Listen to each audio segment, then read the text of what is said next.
Yo, yo, yo, it's your boy Bernard, and welcome to another episode of the Angry Blerd. The Angry Blerd podcast. I get tongue-tied whenever I say that, like I haven't been saying it for like 5 years now. So, I don't know. Where I'll be discussing everything nerdy that has caught my eye this week. So, the first thing that caught my eye, the, second remake of The Mummy, but the third Mummy franchise that will be coming.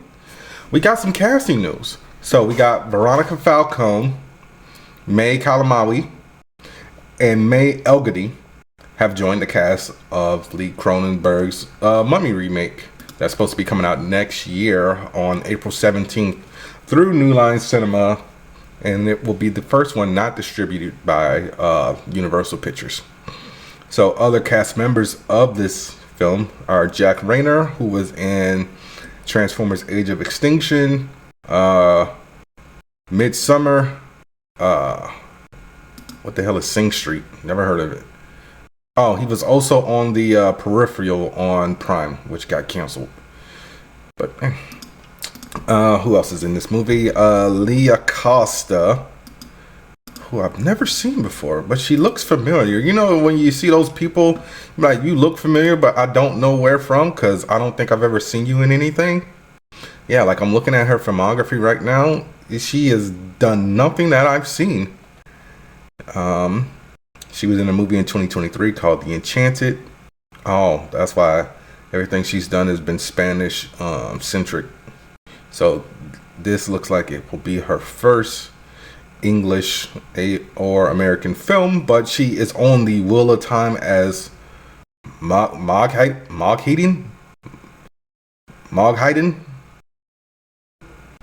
I don't watch the Wheel of Time. Some fantasies for me, some isn't. So it is what it is. And Veronica Falcone, she was in Jungle Cruise, Imaginary, A Million Miles Away, something called Voyagers. But she's also done a lot of Hispanic-centric stuff. She was in The Falcon and the Winter Soldier. Okay, 2 episodes. All right. Oh, she was also on Queen of the South, where she played Camilla Vargas. So that was her first English role. She was also on Perry Mason on HBO or Max or whatever. Like I said, this movie will be coming out on April 17th of 2026. Hopefully it's good, because the one with Tom Cruise wasn't. Alright, next story is simply the Oscars finally did what the Fall Guy wanted them to do and recognized stunt work. So, the 2027, not 2026, I don't know. I'm sorry, not even 2027. 2028 Oscars, which will be the 100th Oscars, will be honoring stunt recognition.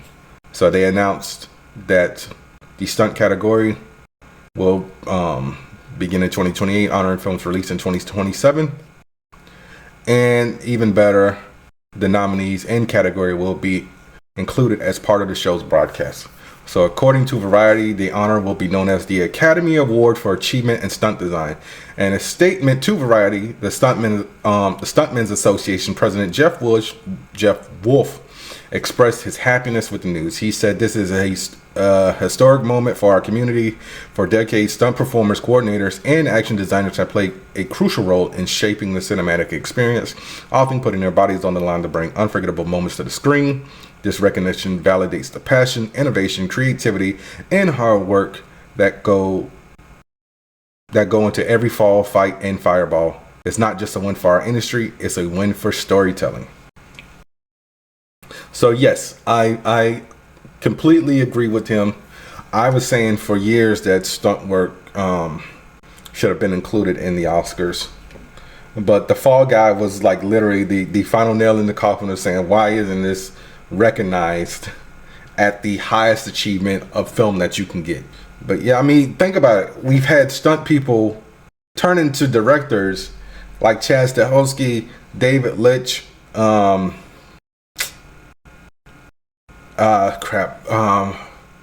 Those are the main two that I can think of off the top of my head, but I'm pretty sure there's more. I mean, come on. Chad Stahelski worked on The Matrix and has directed what? Most of the John Wick movies. And David Lynch directed, I want to say, John Wick 2, The Fall Guy, Bullet Train, and Deadpool 2. So, yes. Give those people the recognition that they deserve.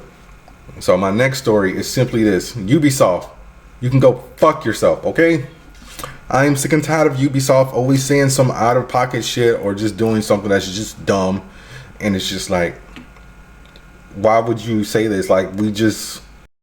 And by we, I don't mean we as in like somebody else on this podcast, because it's just me. I mean the collective we. We just basically saved you fuckers from bankruptcy by getting Assassin's Creed Shadows.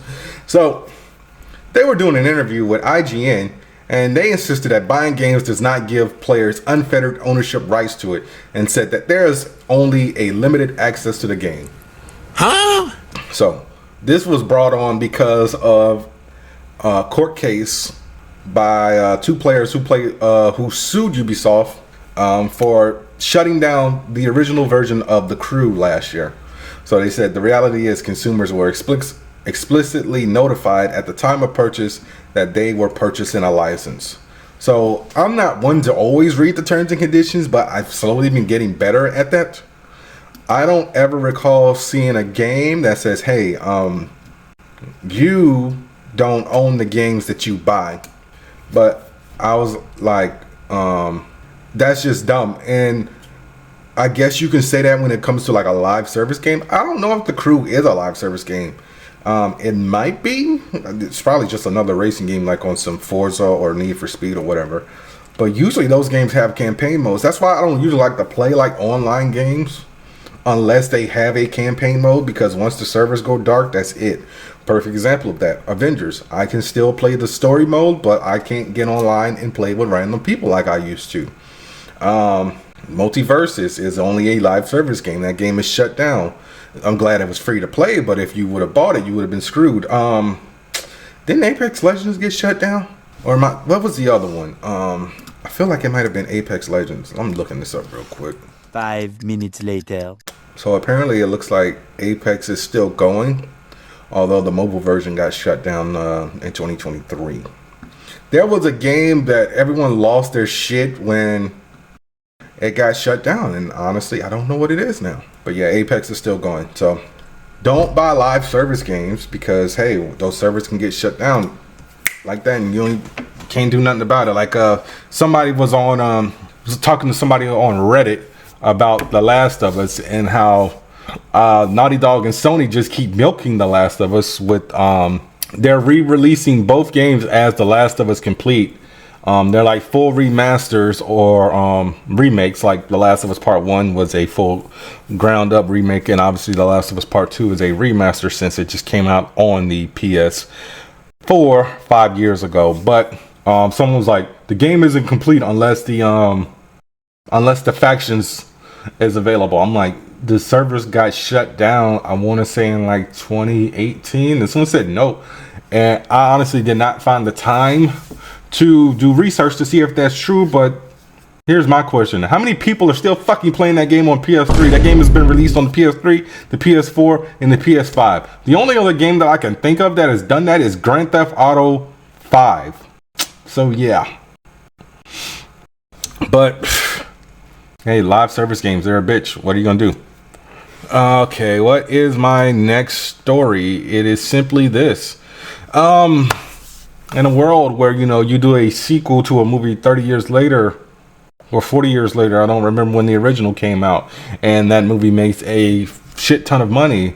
So Hollywood, and aka the multiple $1 million conglomerate that is Warner Brothers, is saying, hey, we're getting a third Beetlejuice.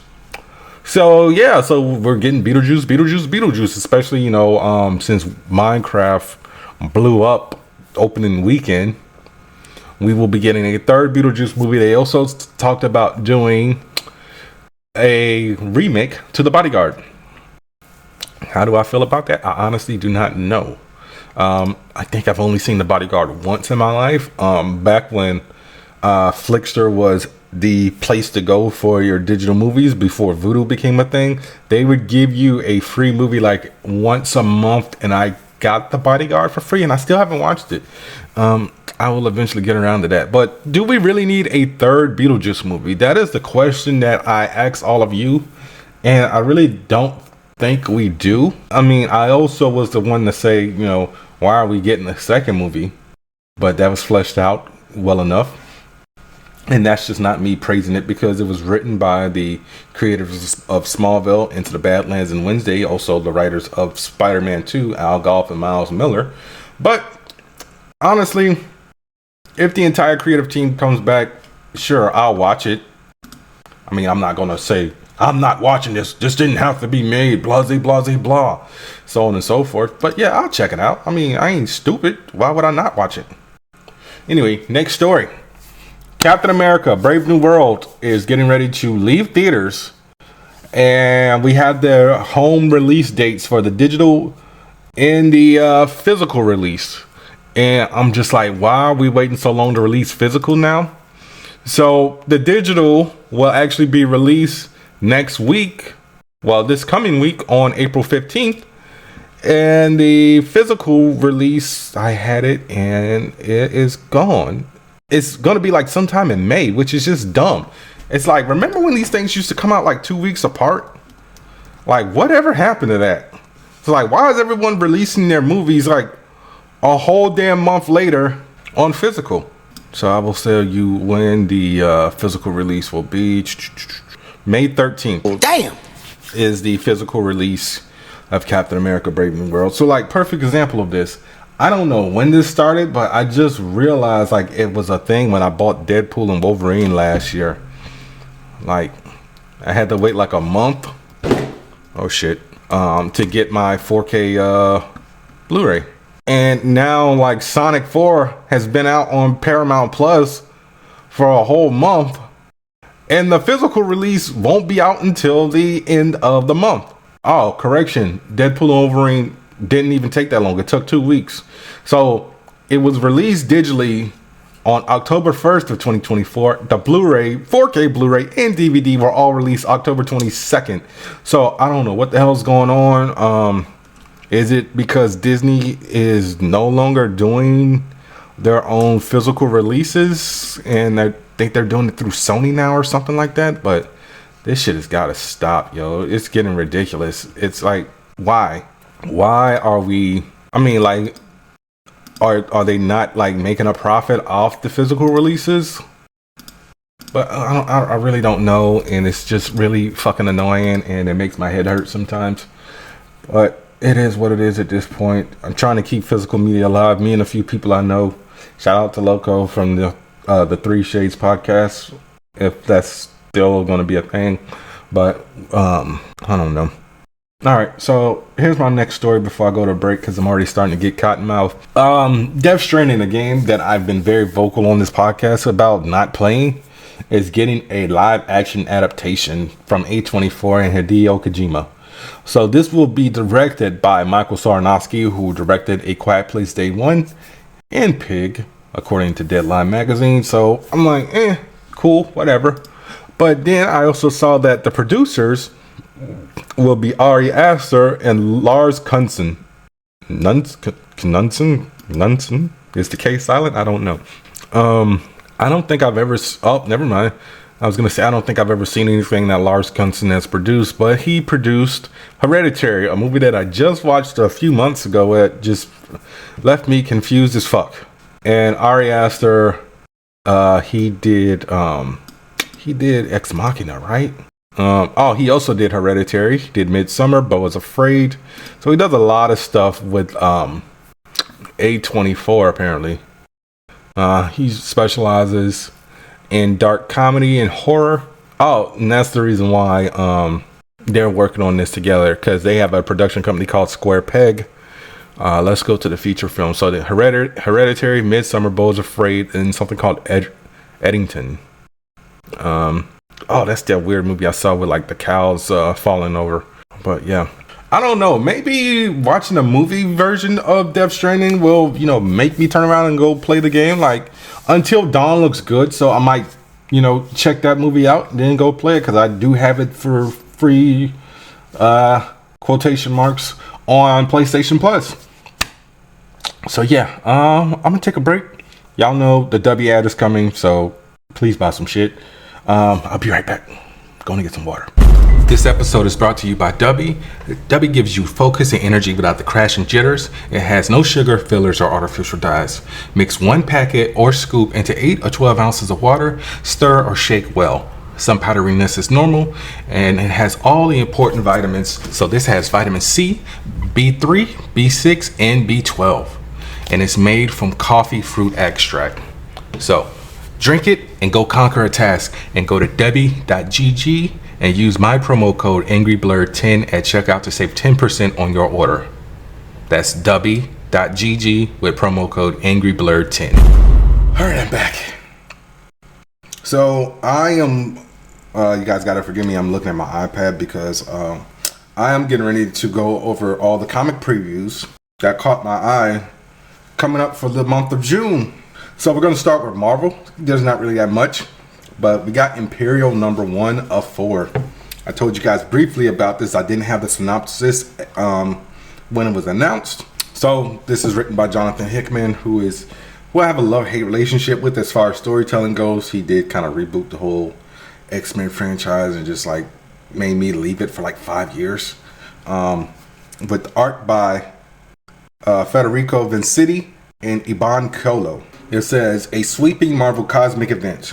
Imperial is a story of intrigue, mysteries, and war, which takes place against the backdrop of the formation of a new galactic order in the Marvel Universe, featuring Hulks, Black Panthers, Novas, Guardians, and Cosmic Kings and Queens. It's a must-read book for the summer. So, I don't have the release date for this. Let me see if I can find release dates. Because for some reason they don't put the freaking release date on the actual preview itself. Like it's usually at the back of the fucking catalog. 5 minutes later. Why is there no release date for this? You know what? I'm not gonna do this shit. It just comes out in June. Go to your comic book store, add it to your pull list. It'll be there when you whatever. All right, next one. Marvel Knights: The World to Come. I briefly told you guys about this one. So it was announced a few weeks ago when I told you about it. It was written by Christopher Priest and Joe Quesada, who were basically the spearheads of the Marvel Knights division / imprint at Marvel. So Christopher Priest, he is one of the definitive writers of Black Panther. I'm not sure if Joe Quesada was drawing Black Panther during his run. Let me look this up real quick because I did not read his run. It was before I really got into comics, because it was the mid 90s to like the early 2000s, and even then I wasn't reading main Marvel stuff. I started with the Ultimate line, which was kicked off in 2001, I want to say. So I'm trying to find his Black Panther run. Why didn't they put this in order, or is it on release of year? It doesn't say. I'm over it. All right, so it says the future of the Marvel Universe is here. The future of the Marvel Universe is here as two of the most visionary creators in comic book history show you the world to come. The King of Wakanda is dead, leaving unguarded the world's most advanced technology, most precious metal, and a cryptic vault of dark secrets, while triggering global conflicts among Marvel heroes, villains, and mutants. With T'Challa gone, the future of the Marvel 616 universe will be determined by a final tribal challenge for the Wakandan throne, and the mysterious victor who would change Wakanda, in the Marvel universe forever. Marvel Knights visionary creators Joe Quesada and Christopher Priest collaborate on the future of the 616 through the lens of the revolutionary Marvel Knights line of books that changed comics as we know it. You do not want to miss this landmark project. So I'm going to check this out. I like Christopher Priest. I have a love-hate relationship with Joe Quesada. So for people who don't know, Joe Quesada was the editor-in-chief at Marvel basically around the mid-2000s. He left, I want to say, about maybe 2-3 years ago. And he is the sole person who is responsible for Spider-Man One More Day and Brand New Day after the fact. So he was the one who told Michael Straczynski, break up Peter and Mary Jane's marriage. where Square One and Peter Parker back to having web shooters, because at this point he had organic web shooters. He got a whole nother set of powers. They basically took all the mystical shit that J. Michael Straczynski did with him and the Spider God and just yeeted it across the fucking planet. So Peter went back to having web shooters, being jobless. I don't even think he was an Avenger anymore. And yeah, so like it was crazy. Like I think he was like the first person in Marvel that I knew of to get death threats. The second might have been Dan Slott when he pulled a Freaky Friday with Peter and made Doc Ock take over Peter's body. All right, next one. Spider-Girl issue 1. So this is spinning out of the world of Spider-Boy, which will be ending in June. So this is going to be written by Turin Grunbeck. He's a German. Written by drawn by Andre Risso. So it says, spinning out the pages of Spider-Boy comes the sensational Spider-Girl. After Bullseye's betrayal, Spider-Girl is trying her hand at being a hero. But when a clash with Vermin reveals a major spider nemesis is tracking her, Spider-Girl will have to figure out what this villain wants and which of their allies will try to kill her next. Hopefully this is good. This might be like the only book that Marvel can have that's kind of kid-centric, so I'm pretty sure, like, you know, this is kid-friendly. Like Spider-Boy is kid-friendly, like nobody died in it or anything, like there were fights and stuff, but you know, that's just, you know, basic kid-friendly stuff. All right, next book, New Thunderbolts with an asterisk. Here we go with the MCU synergy. Number 1, written by Sam Humphries, drawn by Ton Lima. So it said Carnage, the Hulk, Namor, Cleve, Wolverine, 5 of the most dangerous loners and anti-heroes in the Marvel Universe. Nothing could make them work together, but Bucky Barnes and Black Widow are going to give it a shot. Demented duplicates of the Illuminati are threatening the world, and if they can figure out how to work together, they'll be as unstoppable as the originals. Bucky and Natasha need allies who will do anything to take the duplicates out, but wrangling a team of killers and monsters presents its own dangers. Welcome to the New Thunderbolts. Hope you survive the experience. I obviously know, like, this version of Carnage is Eddie Brock because Eddie Brock has the Carnage symbiote now, while Mary Jane has the Venom symbiote, which everyone is pissed off about. By the way, I want to know, which Hulk is this? Is this Bruce Banner, or is this one of like the ones he depowered that somehow got their powers back? Like, is it Scar, or is it I don't think it's Rick Jones. It's possible that it's only Bruce or Scar, his son. But it's Laura Kinney on the team. And obviously we know everybody else. Cleve, who we saw in Doctor Strange in the Multiverse of Madness. Namor, because I refuse to call him Namor. Bucky and Natasha. Alright. Next book. Death of the Silver Surfer. 1 of 5. So this is a 5-issue miniseries. This will be written by Greg Pak. Drawn by Sumit Kumar. Has a lot of variant covers. One by Joe Quesada. Like I said, love-hate relationship with him. The main cover is by Dyke Ruin. There's a Virgin variant by Joe Quesada. Virgin variant just means like it doesn't have like the name of the book and everything. It's just the art itself. Nick Bradshaw, John Romita Jr., and Trad Moore. So it says Silver Surfer's final voyage.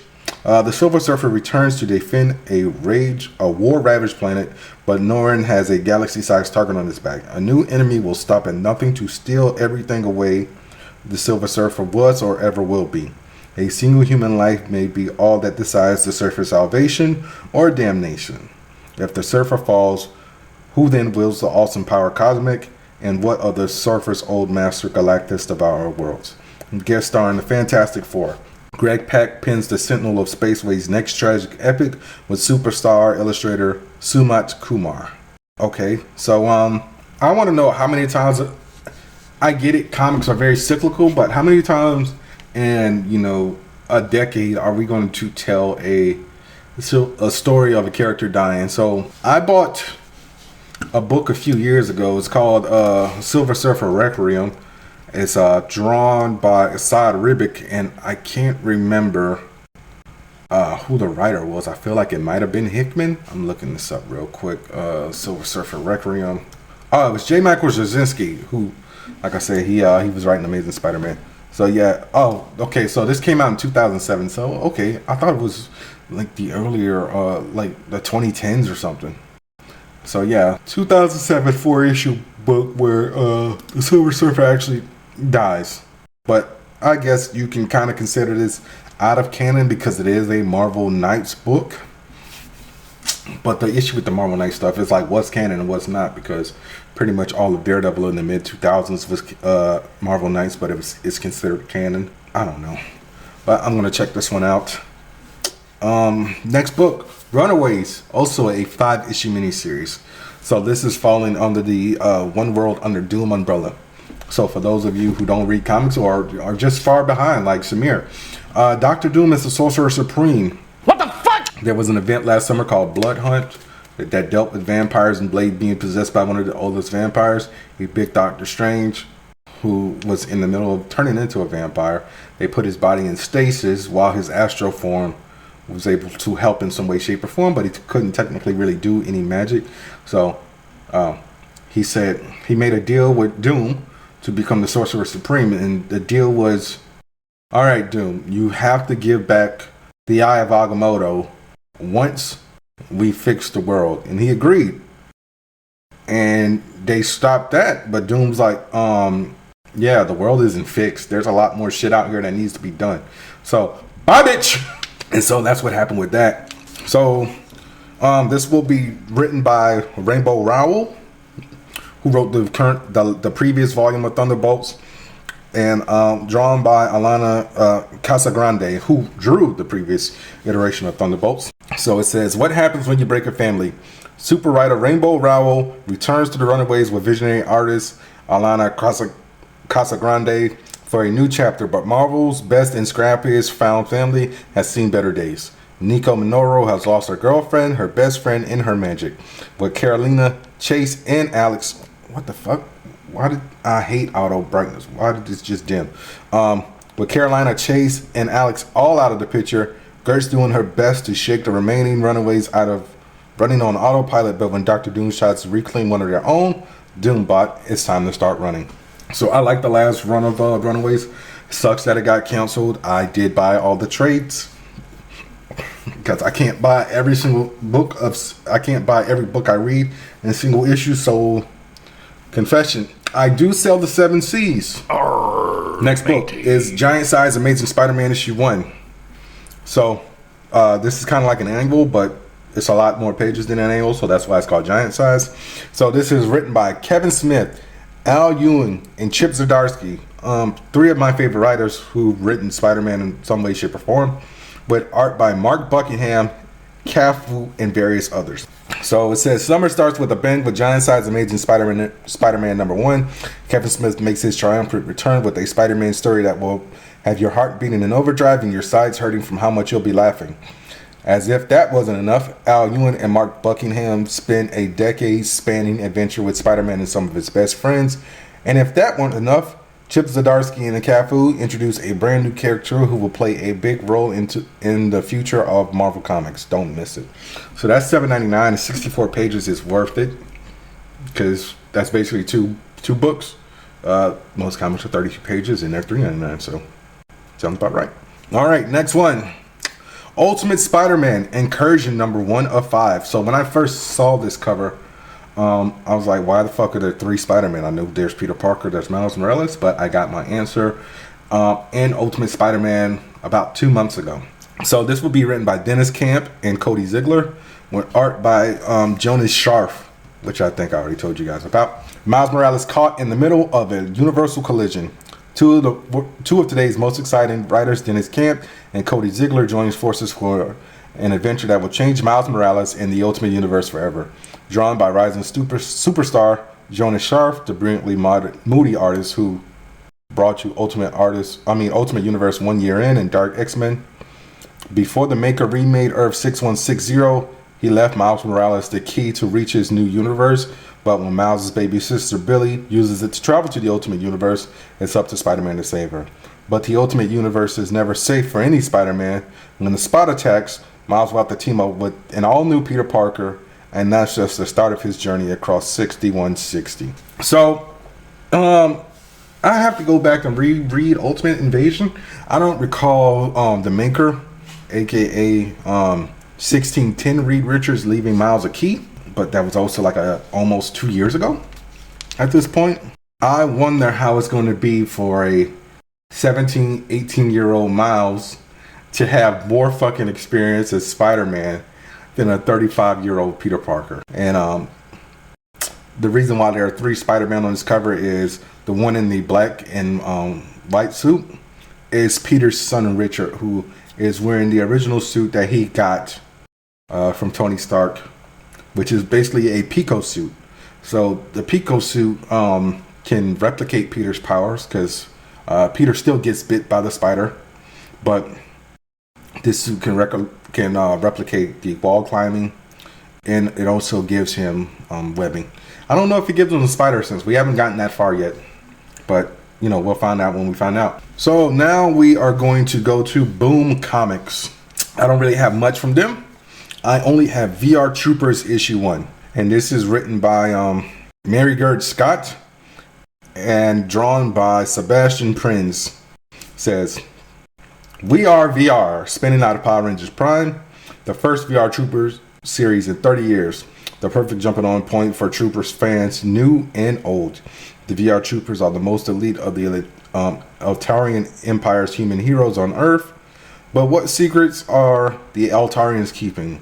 When VR Ryan tracks down a rogue Skug, he'll come face to face with a foe who will change his understanding of VR and himself forever."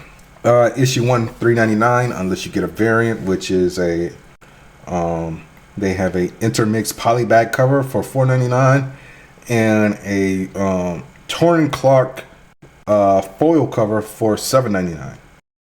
And for some reason, I need someone in the comic industry to make this make sense to me. You're saving on printing anything. The blank sketch cover, keyword in that sentence, blank, is $6.99. So I'm paying $2 more for a book that I will eventually have to take to a comic convention to get drawn by a comic book artist. Make that make sense. I don't know.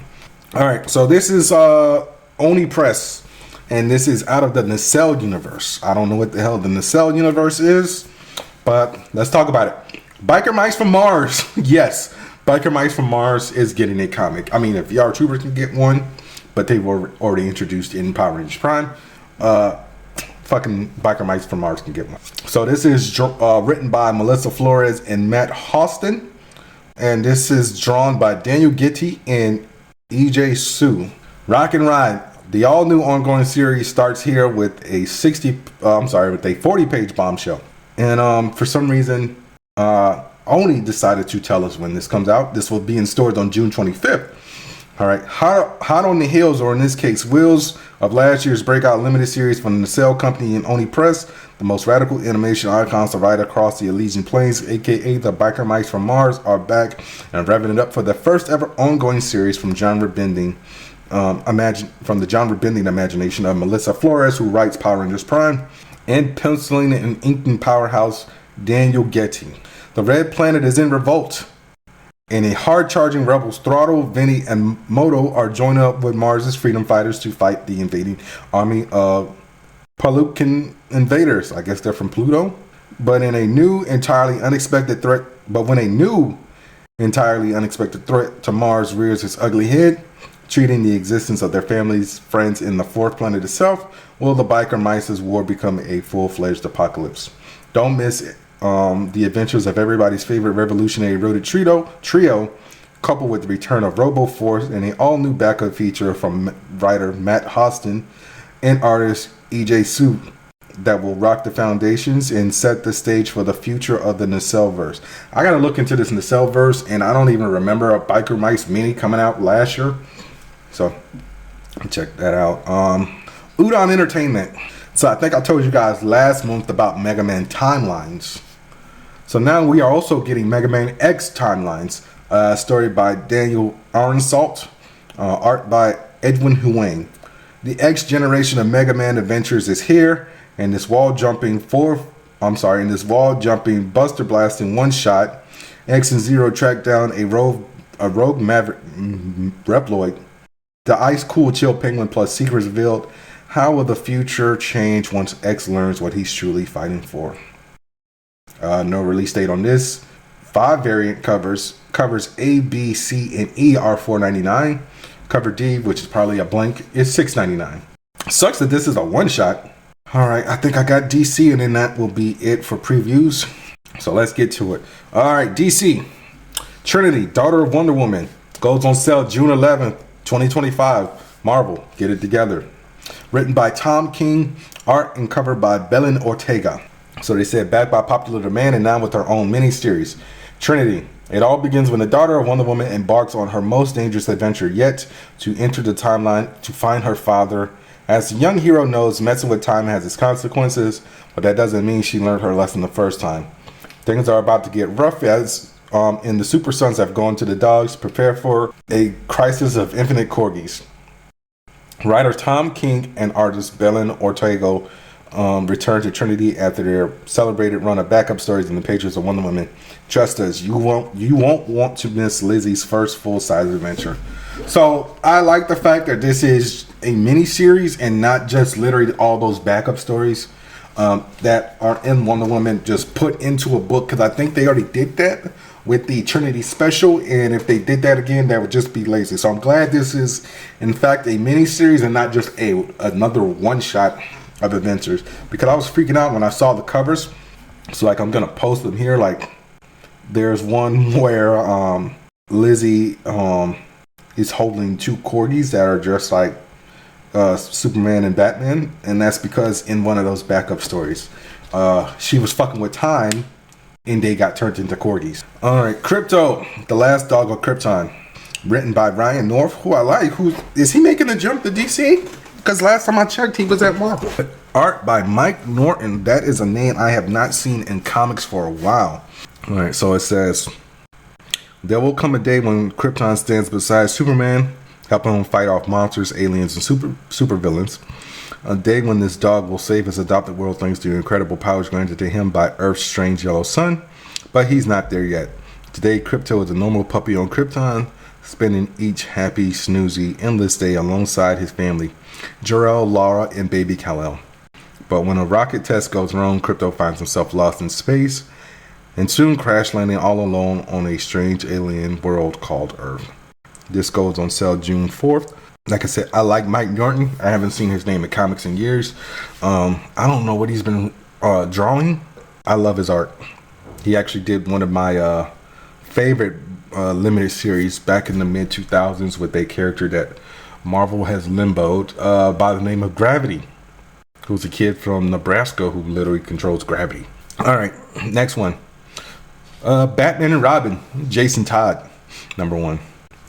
Written by Jeff Lemire and drawn by Dustin Nugent. Batman has a new Robin, a rash, impulsive, reckless kid with a troubled past who Batman was certain he can mold into Gotham's next crime fighter. But can the Dark Knight save Jason Todd from the darkness within himself? And when a mysterious new villain sets his sight on Jason, Batman finds himself doubtful that even he has what it takes to train the anger and torment out of this new young ward.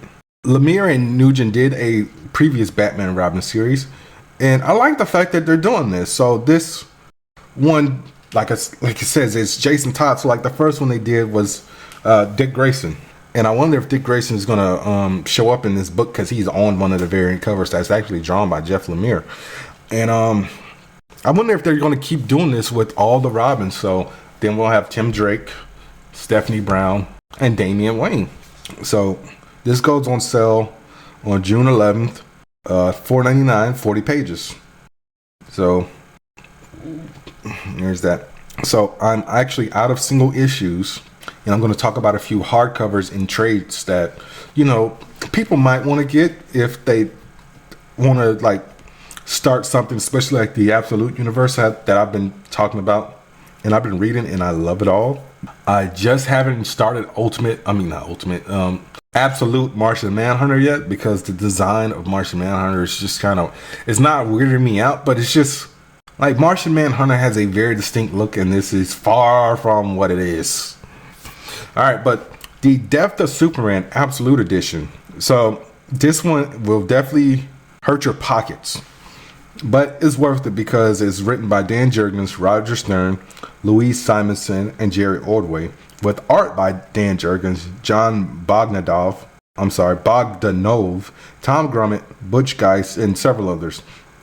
They have two editions of this. So you have your standard edition, which is $125, and your direct market edition, which I believe the photos is of what we see, for $150. So it says, experience the depth of Superman like never before in its largest format to date, featuring an extensive gallery of over 200 pages of never before seen artwork, brand new essays, scripts, retrospectives, a trading card gallery, and more. This edition is housed in a resealable black poly bag marked with a bleeding S and features a funeral box with replicas of memorabilia, including the Superman 75 Memorial Edition, a remastered reproduction of News Time, the life and death of Superman, and in-world artifacts from the event. For the direct market edition, the standard edition is held within Superman's tombstone, a recreation of the famous cover with an openable hatch to bury the book, exclusive to, okay, I see what you did there, 1,993 copies. This one-time only set comes with a signed copy of Dan Jurgens' original design of Doomsday. Collects Man of Steel 18 and 19, Justice League of America 69, Superman 74 and 75, Adventures of Superman 497, Action Comics 684, and pages from Superman Man of Steel 17, Superman 73, Adventures of Superman 496, and Action Comics 683. So, wait, was the death of Superman in 1993? I'm looking this up real quick because I thought it was 95. Because I don't think that went. Oh, it's 92 actually. It was from 92 until 93. Wait, so I was 7 when it ended? Shit, learn something new every day. Alright. So the next 3 trades I'm going to talk about are all absolute DC stuff. So, Absolute Batman #1, Volume 1, The Zoo, written by Scott Snyder, with art by Nick Dragotta and Gabriel Walter. This is going to be a hardcover, $24.99. The softcover is going to be $17.99. But go on sale on August 5th. Why is it in June then? Why is it in the June solicit? A gang of mass killers terrorizes the streets of Gotham. A vigilante fights for his city, but he's not the Batman you know. The Absolute Universe, born out of the Justice League's apocalyptic battle with Darkseid, ushers in a set of brand new realities that reimagine your favorite heroes as you've never seen them before. In Absolute Batman, you meet a young Bruce Wayne with no Wayne Manor, no Alfred by his side, and a different axe to grind as the Dark Knight. From the minds of writer Scott Snyder and artist Nick Dragotta, and featuring special guest artist Gabriel Walter, comes an origin story you won't miss. So this collects, God damn it, I keep saying Ultimate. I'm so used to saying Ultimate. Absolute Batman 1 through 6. So I actually just finished, I want to say it was issue 7. Well, the first 6 issues of this book are amazing. Like I said, I highly recommend the Absolute Universe. Like I said, I also haven't started Absolute Martian Manhunter. I read Absolute Green Lantern issue 1 a couple days ago. Was it days or was it last week? But that one was good. The art on that is great. Absolute Flash, hell of a plot twist. Spoiler alert, by killing Barry. In the, I guess, the experiment that turned Wally into the Flash, and having the Rogues be part of the military because Wally's father was a scientist on the military base. Absolute Batman, I just said Batman. Absolute Superman Volume 1, Last Dust of Krypton, written by Jason Aaron, with art by Rafa Sandoval and Carmine Giandomenico. August 19th. Hardcover is $24.99. Trade paperback, aka softcover, $17.99. Spiraling out of the catastrophic events of absolute power, a new side of the DC universe is born. The Absolute Universe, I guess they're all going to say that. In a different, darker world, Kal-El landed in a remote Kansas field, the last survivor from an alien planet. But even before that moment, nothing unfolded as you expected. As he tries to survive in a world seemingly determined to repeat the mistakes of the demolished Krypton, He'll come into conflict with a globe-straddling Lazarus Corporation and its agenda of exploitation, and go fist to fist with this brutal army of peacemakers. Best-selling writer Jason Aaron is joined by superstar artist Raphael Duvall to reinvent Superman from the ground up. Collects Absolute Superman 1 through 6. So I just actually read issue 6 last week. Comics rarely do this to me, but I almost teared up like a little bitch. Not even going to deny it. So the way that Jason Aaron is telling this story is amazing. So one of the differences is Kal-El did not land here as a baby. He actually spent the first 10 years of his life on Krypton with his parents in Krypto. Jor-El was not a scientist, he was a miner. And Laura, who was a genius, who basically called the science council out on their bullshit when she was a kid, was disbarred from ever being a part of it. So she was basically a mechanic and a scientist. And they figured out that the council of Krypton was basically pulling the Titanic, and they were trying to get all the rich and wealthy people off of Krypton first and just gonna leave everyone else to die. So Laura actually made a ship in these nanosuits, they're called soul suits, that was able to, I think she was only able to get like 684 people off the planet before it imploded. But their ship also got hit by debris, and the ship was also like made of like this soul nanotechnology that she made, was able to split off and make all these little ships. But man, when Laura, Jor-El, and Krypto died, and Kal just had to sit there and watch, that was heartbreaking, honestly. And like I said, he landed in Smallville, couldn't speak a lick of English, like Soul was offline and needed to recharge, and his powers went into overdrive, like as soon as he landed, to the point where it caused him to like literally pass out and collapse. And Jonathan and Martha took care of him. And then these peacemakers showed up because one of the neighbors called like a bitch.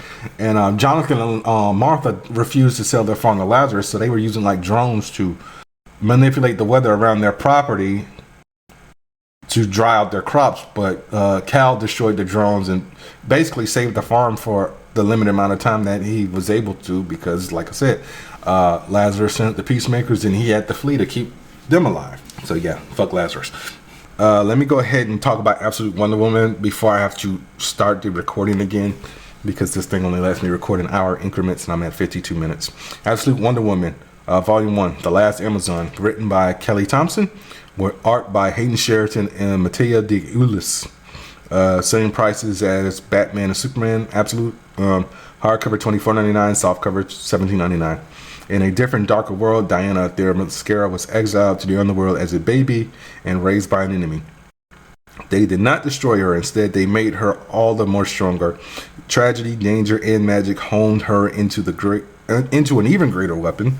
Long denied by her Amazonian heritage, it is now time for Diana to rejoin the surface world, armed with new weapons, forged in hell, and a mission that looks a bit more like justice than peace.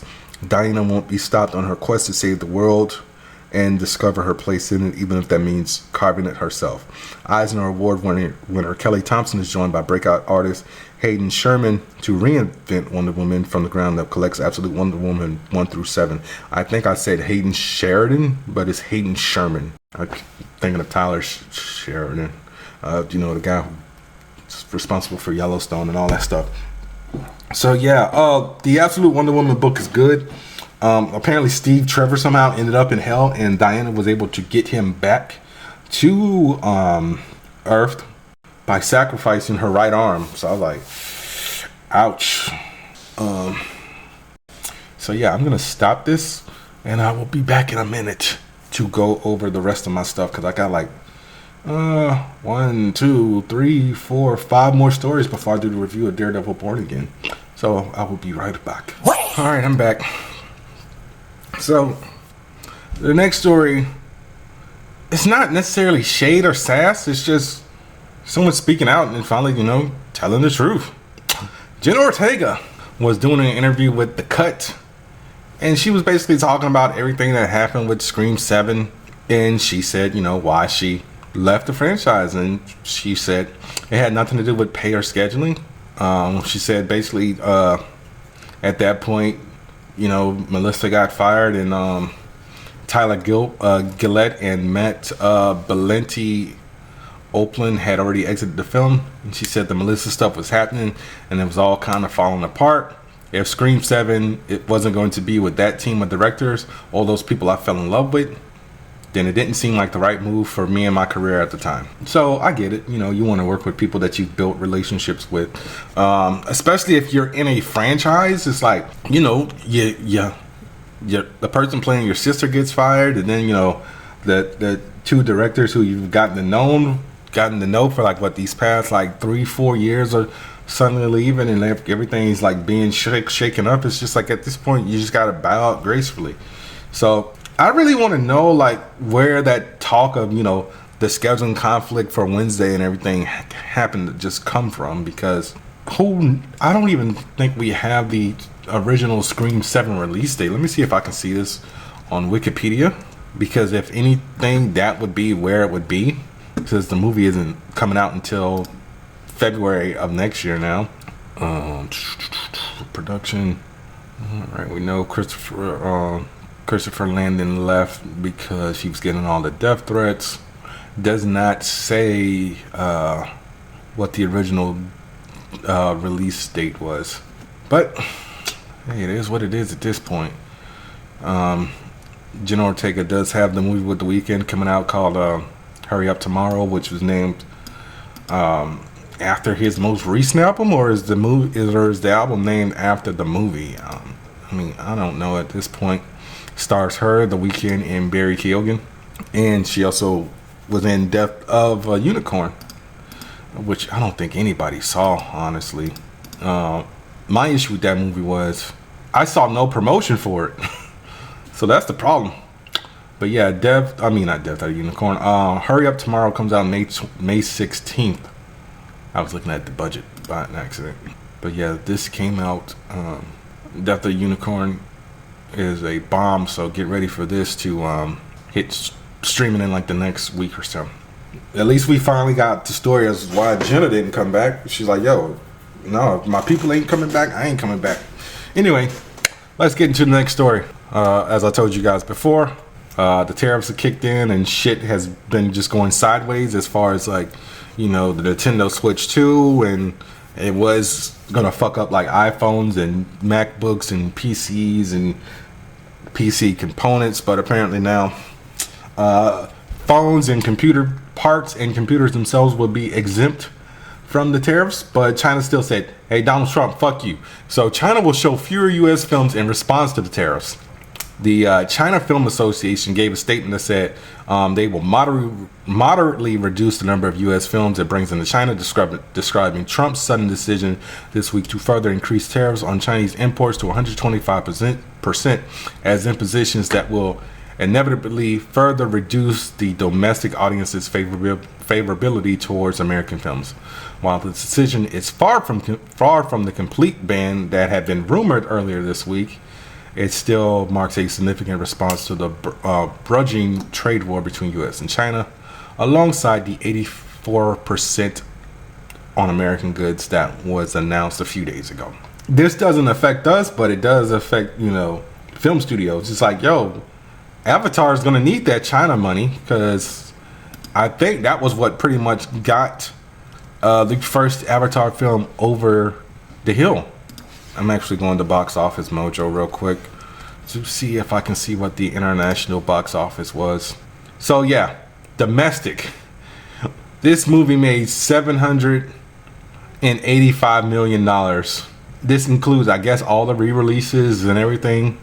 So don't forget, Avatar was originally released in 2010. Then there was the 2010 special edition that was released in 2011. They did the 2020 re-release, the 2021 re-release, the 2022 re-release. And apparently it was re-released again in Australia this year. What the fuck? So yeah, internationally, this movie made $2 billion. Like, when I tell Samir that, like, American people don't really rock with Avatar, he says it's cap, but I'm looking at it right now, bro. Like, just alone in the Asian Pacific market, they had the 2020 re-release, and it made $1 million. The China re-release, which was the 2021 re-release, it made $57 million. What? 2020 re-release, it made $24 million internationally. What the fuck? I'm sorry, domestically, $51 million internationally. You know why? Because Americans, although some of them seem to be stupid, don't want to repay to watch a movie that is over a decade old. Like, unless it's like the 25th anniversary edition or some shit like that. No, the movie ain't even 25 years old. The movie came out in 2009. Okay? And apparently ain't nobody watching this shit in Australia. Well, I guess a few people did because it made $4,000. So yeah, when I say China helps, China fucking helps. All right, what is my next story? So Alan Cumming, who we all know is returning as Nightcrawler in Avengers Doomsday, is praising modern day makeup. He was doing an interview with Variety magazine, I guess to promote, I think he was in Only Murders in the Building, the last season, or he's going to be in the most recent season that's coming up. And he was just praising, like, I guess they did like a test screen. Oh, I'm sorry, he was promoting The Traitors. So yeah, he was doing promo for The Traitors, and he was talking about, I guess they did like a test run of like how the makeup would look, and he was saying like how the makeup in X2 took 4.5 hours to do, and that's honestly the reason why he did not come back for X-Men 3: The Last Stand. But now the transformation only takes 90 minutes. So that's crazy. You go from 4.5 hours of sitting in a chair. That usually means like him and Rebecca Romaine would have had to be the first two on set just to get the makeup done. What podcast was I listening to? Was it Talkville? I think it was Talkville, where Michael Rosenbaum would talk about, like, you know, when, you know, the seasons would start, and, you know, he would come back up to being off for like 3 months and have to get back in the prep for Lex.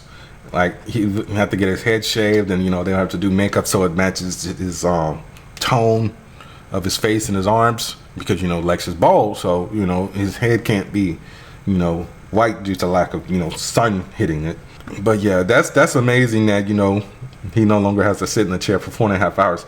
Honestly, I don't see how someone could do that. I get restless leg syndrome doing this fucking podcast. I don't know if you guys noticed, but I move around a lot, and I'm trying to work on being still. But 4.5 hours, nah, fuck that. Yeah, so, you know, that's good on them. So I briefly brought it up on this podcast, and I'm going on a trip in June, basically to the UK. It's like a 7-day cruise. I leave at the end of May, but I might have to take another trip to the UK in like 2 years from now. So Universal is building a theme park in the United Kingdom. Epic Universe opens next month? I'm sorry. They're looking to open this theme park in the UK in 2031. How old will I be in 2031? So they said we could not be more excited to deliver this very important step in our plan to create and deliver an incredible Universal theme park and resort in the heart of the United Kingdom, which complements our ever-growing U.S.-based parks business by expanding our global footprint to Europe. Mike Cavanaugh, who is the president of Comcast, said in this news release, he said they promise to create and deliver a fantastic new landmark destination. So construction is set to start in 2026, and while the company didn't announce anything specific about what the park could contain, it's expected to be in the mold of Universal theme parks everywhere else. It'll feature thrilling rides, innovative attractions, and exciting entertainment, all utilizing sophisticated and advanced technology. So one of the main reasons I want to go to this is because Loco, I heard they're putting Back to the Future here. So, because I think the only place where you can go to get on Back to the Future to ride is Universal Hong Kong. I'm checking right now. Oh, no. It's removed from Japan as well. So hopefully, you know, they bring it back in the UK, because it was replaced in Japan in 2016 with Despicable Me, Minion fucking Mayhem. Come on, man. What the hell? I don't ask for much. I just want Back to the Future to be acknowledged. Fuck my life. Give us Back to the Future, please. All right. Final story before I get into Daredevil Born Again. I told you guys last year, I want to say it was October of last year, that Mike Flanagan was doing a Carrie series. I'm actually checking to see when I actually said this. October 26th, episode 210, Is There Only One Blade? Was when this news first came out that Mike Flanagan was doing this series. But now we know where it's going to be. It will be on Prime. It was supposed to go to Netflix, but I don't know what the fuck happened. I guess because by then Amazon had purchased MGM Studios. It will be an 8-episode miniseries that is supposed to start filming this summer. So I guess, this is a good thing. Like, I really feel like books, see, I'm moving again. Books should really only be TV shows. I get it. People want to, get everything they can in an hour and a half, 2 hours as they can with film. But there's always a lot of stuff left that I've complained about. The Harry Potter movies, like a lot of Quidditch being left out. Was it The Prisoner of Azkaban or was it The Goblet of Fire? So yeah, Winky, I guess, was in The Goblet of Fire. I might have been right, because it does. I can't find anywhere it says what book, which is stupid. We got all these breakdowns of Winky the House Elf, but no, what fucking book? I'm pretty sure it was Harry Potter and the Goblet of Fire, because that's where Barty Crouch was what book she was in. Yes, I was right, the Goblet of Fire. Anyway, so yeah, it's always good to I lost my fucking train of thought. It's always good to have more time to tell a story, because although I've never read Carrie, I'm pretty sure there's a shit ton of it that's left out. It's the same thing with it. So they'll probably never do it, but there is a part in the book where the kids all have a fucking orgy to beat Pennywise. So yeah, there's that. Alright, I think I am going to get into my review of Daredevil Born Again. So, spoiler alert, this is the first of 2 episodes that was all original stuff. So episodes 1 through 7 were Frankenstein together with the stuff that he had already shot, while adding in new stuff. We're going to talk about episode 8, Isle of Joy, directed by Justin Benson and Aaron Moorhead, who worked on Moon Knight. And this episode is written by Jesse Wadago and Dario Scottapan. So Dex is moved from solitary confinement to Gen Pop on Wilson Fisk's orders, and Wilson also reveals to Vanessa that he imprisoned Adam, and Vanessa kills him.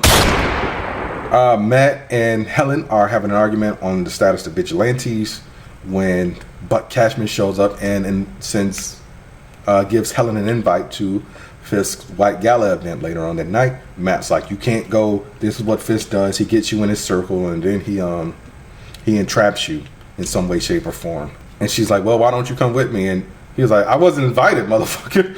And she read that, she could invite a guest.